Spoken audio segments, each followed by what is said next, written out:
deep breath, he sat back down and looked her in the face. All of a sudden, his face was calm. In fact, the man's face had so clearly changed that the woman was quite taken aback. She looked down and stared at her hands clenched on her lap. The man who had worried about time didn't wait for the woman to look up. "Now look," he started. No longer muttering, he sounded collected and together. But as if she was actively trying to stop short his next words, the woman said, "Why don't you just go?" She didn't look up. The woman who wanted an explanation now refused to hear it. The man sat motionless, as if time itself had stopped. "It's time for you to go, isn't it?" she said, as petulantly as a child. He looked at her, perplexed, as if he didn't understand what she meant. As if she was aware of how childish and unpleasant she sounded, she uncomfortably averted her eyes from the man and bit her lip.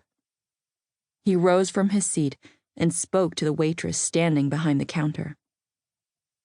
"Excuse me, I'd like to pay," he said in a small voice. The man tried to grab the bill, but the woman's hand was pressing down on it. "I'm going to stay a bit longer, so I'll pay," was what she meant to say. But he had pulled out the bill from under her hand with ease and was walking to the cash register. "Together, thanks." "Oh, I said leave it." Not moving from her chair, the woman reached out her hand to the man.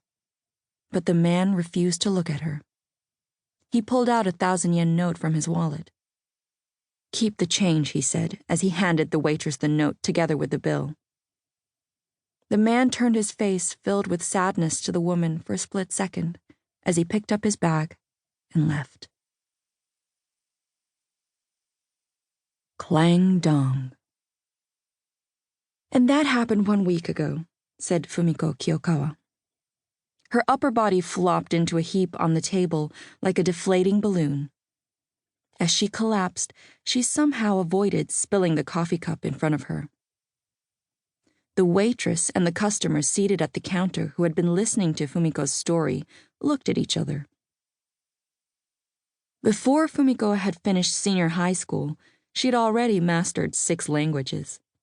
After graduating top of her class from Waseda University, she joined a major medical-related IT firm in Tokyo.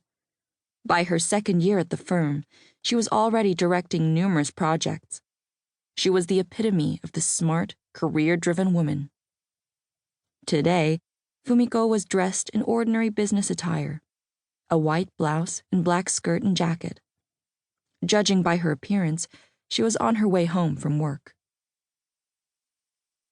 Fumiko's looks were better than ordinary. Blessed with well-defined features and petite lips, she had the face of a pop idol. Her mid-length black hair shone and crowned her with a glowing halo. Despite her conservative clothes, her exceptional figure was easy to discern. Like a model from a fashion magazine, she was a beautiful woman who would draw anyone's gaze. Yes, she was a woman who combined intelligence and beauty, but whether she realized this was a different matter. In the past, Fumiko hadn't been one to dwell on such things. She had lived only for her work. Of course, this didn't mean she had never had relationships. It's just that they never had the same allure for her as work. "My work is my lover," she would say. She had turned down approaches from many men, as though flicking away specks of dust. The man she had been talking about was Goro Katada. Goro was a systems engineer, and like Fumiko, he was employed by a medical company, though it wasn't a major one. He was her boyfriend. He was her boyfriend, and 3 years her junior. They had met 2 years ago via a client for which they were both doing a project. 1 week ago, Goro had asked Fumiko to meet for a serious conversation. She had arrived at the meeting place in an elegant, pale pink dress.